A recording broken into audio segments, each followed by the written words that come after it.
श्रोता प्रेमियों, मैं राम सागर शास्त्री आप लोगों के समक्ष रखने जा रहा हूं मथुरा दर्शन। देखिए, कंस ने धनुष यज्ञ के बहाने से अक्रूर जी के द्वारा नंद बाबा के सहित बलराम और कृष्ण को बुलवाया। आखिर कंस के यहां शिव धनुष कहां से आया? कंस बहुत बलवान योद्धा था। जब वह मथुरा का राजा बना, इसके बाद उसने जरासंध के हाथी कुबलिया पेड़ से युद्ध करके जरासंध की अस्थि और प्राप्ति नाम की दोनों पुत्रियों से विवाह कर लिया। जरासंध ने तमामों हाथी घोड़े रथ दहेज में कंस को दिए और कुबलिया पेड़ हाथी भी दे दिया।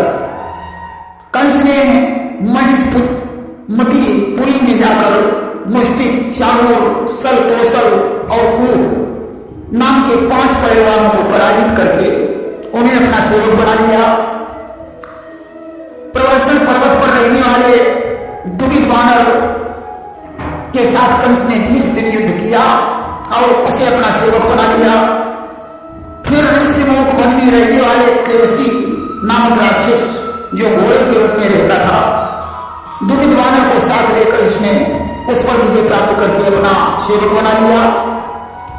एक बार कंस महेंद्र पर्वत के पास पहुंचा, जिस पर्वत पर परम क्रोधी महर्षि परशुराम जी तपस्या कर रहे थे। कंस ने महेंद्र पर्वत को उठा लिया। पर्वत के हिलने पर महर्षि परशुराम कंस पर क्रोधित हो गए। उन्होंने कहा, दुष्ट, तुझे अपने बल पर इतना अभिमान है, मैं अभी तेरे घमंड को चूर कर देता हूं। मेरे पास भगवान शंकर का धनुष है, जिसका भार 30 लाख मन और लंबाई 7 तारों के बराबर है। त्रिपुरासुर का वध करने के लिए वह धनुष भगवान विष्णु ने शंकर जी को दिया था और दुष्ट क्षत्रियों का विनाश करने के लिए वही धनुष भगवान शिव ने मुझे दिया था। अगर तुझमें सामर्थ्य है तो उस धनुष की प्रत्यंचा खींच कर दिखा, अन्यथा मैं उसी धनुष से तेरे घमंड को सूर कर डालूंगा। तुझे मालूम होना चाहिए, मैं दुष्ट क्षत्रियों का काल हूं। कंस ने परशुराम के चरणों में प्रणाम किया। उसने कहा, प्रभु, मैं तो बस आपके चरणों का सेवक हूं, इतना क्रोध मत कीजिए, मुझे शिव धनुष का दर्शन कराइए। परशुराम जी ने शिव धनुष कंस के सामने रख दिया। कंस ने इस धनुष को प्रणाम किया और अपने हाथों में उठा लिया। परशुराम जी के देखते देखते कंस ने उसकी प्रत्यंचा चढ़ा दी। भयंकर नाद हुआ। परशुराम जी आश्चर्य में डूब गए। वास्तव में कंस बहुत बलवान हुए। कंस ने एक बार नहीं, कई बार प्रत्यंचा चढ़ाई और धनुष को रख दिया। चरणों में फिर प्रणाम किया और बोला, प्रभु, इस कंस को अपना शत्रु मत समझिए, कंस को आपके चरणों का दास है। परशुराम जी ने अपने क्रोध को शांत किया और कंस से कहने लगे, इस धनुष को अपने साथ ले जाइए, यह भगवान विष्णु का धनुष है।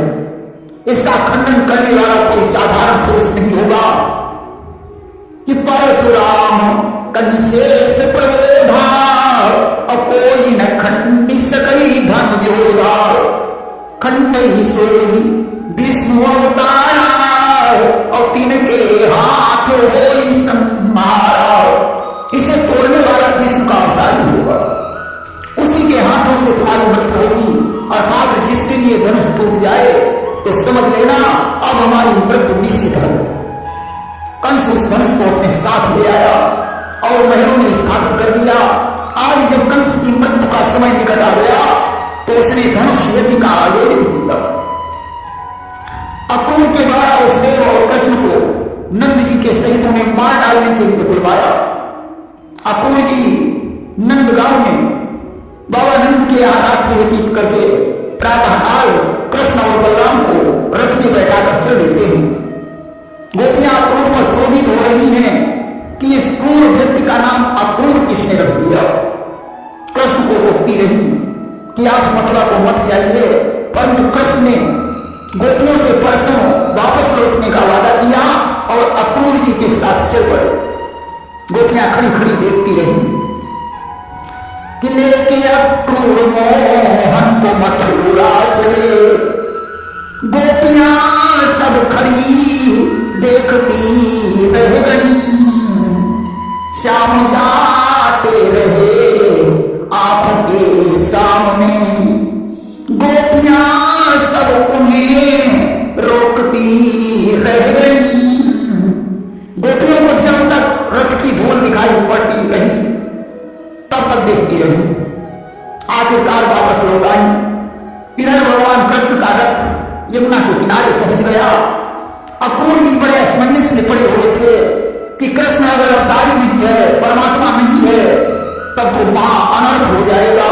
अगर कहीं कृष्ण कंस के हाथों से मारा गया तो मैं नंद जी को अपना मुंह कैसे दिखाऊंगा।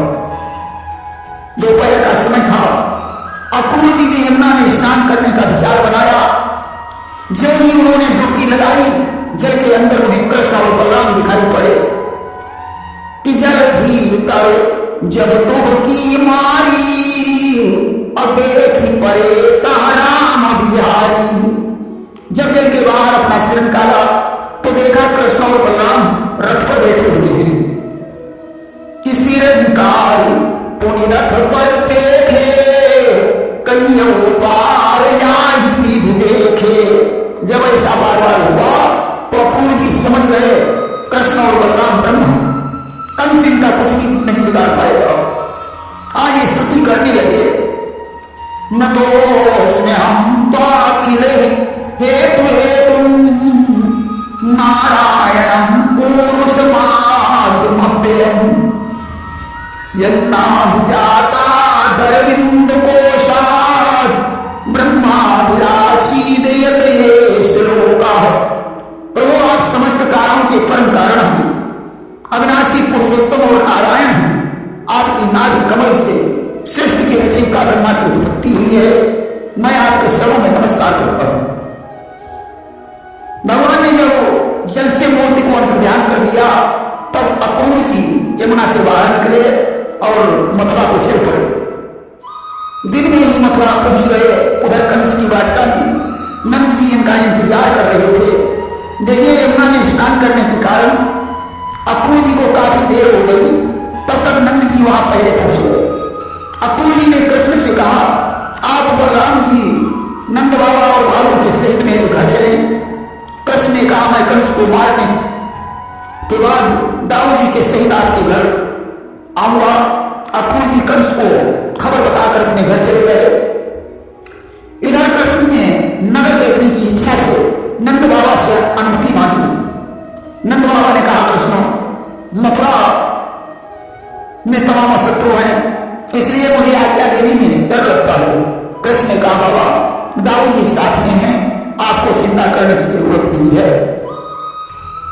हम कोई झगड़ा नहीं करेंगे, अतिशीघ्र लौट आएंगे। अब तो जो नगर में प्रवेश किया, पूर्वासियों को खबर हो गई कि देखन नगर उमर दुई आए, असमाचार पूर्वासी न पाए।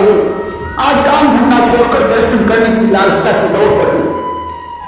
स्त्रियां अट्टालिका पर चढ़कर दर्शन कर रही हैं कि चढ़ी अटारिन निरखई नारी और कहती हाथ पसारी पसारी। बाहें फटकार फटकार कर कह रही हैं कि देखो कितने सुंदर राजकुमार हैं, इनकी सुंदरता पर करोड़ों कामदेव बलिहार हैं। ये जो नीलांबर पहने हुए हैं इनका नाम बलराम है, पीतांबर वाले कृष्ण जी हैं। नीलांबर पहिने बलरामा और पीतांबर ओढ़े घनश्यामा। एक सखी ने कहा, ये वृंदावन से आए हैं, बड़े वीर हैं, बचपन में ही इन्होंने अनेकों राक्षसों का संहार कर दिया है। दूसरी सखी बोली आई, इन्हें कंस ने मार डालने के लिए बुलवाया है, भगवान इनके प्राणों की रक्षा करे। एक सखी बोली, जिन्होंने बचपन में ही पुतना का हनन कर दिया है, उन्हें तुम साधारण बालक समझ रही हो, ये तो साक्षात परमात्मा है, कंस इनका क्या बिगाड़ पाएगा। कि कंस तो कंस त्रिभुवन मिलकर इनकी समता पाएंगे। मेरा विश्वास कह रहा है तो उलट पुलट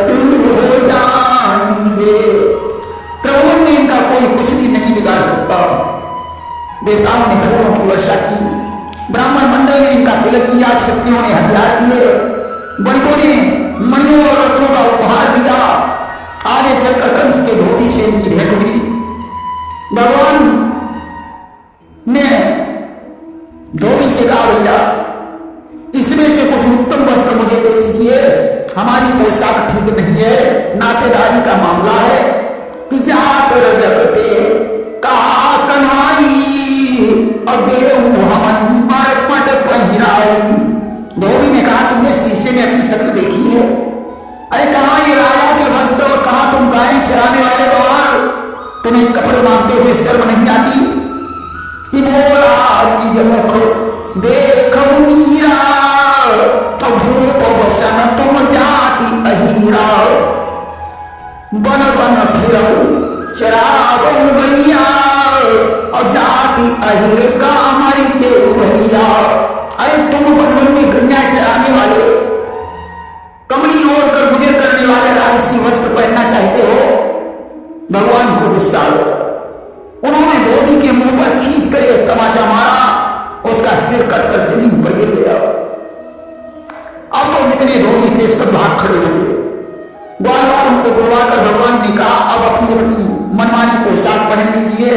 सभी ग्वाल वाल मनमानी वस्त्र पहनने लगे।